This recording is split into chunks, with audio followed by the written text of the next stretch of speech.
Breaking చూస్తున్న మహబూబ్ నగర్ జిల్లాలోని జూరాల ప్రాజెక్టుకు భారీగా వరద నీరు వచ్చి చేరుతోంది. రికార్డు స్థాయిలో 3 లక్షల క్యూసెక్ల ఇన్ఫ్లో వస్తోంది.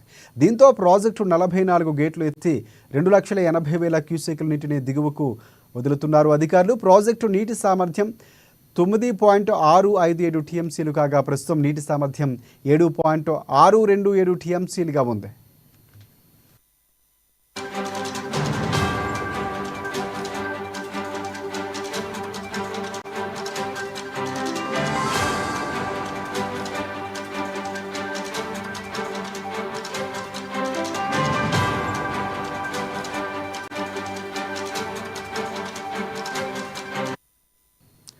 మహబూబ్ నగర్ జిల్లాలో జూరాల ప్రాజెక్టుకు భారీగా వరద నీరు వచ్చి చేరుతుంది. రికార్డు స్థాయిలో 3 లక్షల క్యూసెక్ల ఇన్ఫ్లో వస్తుంది.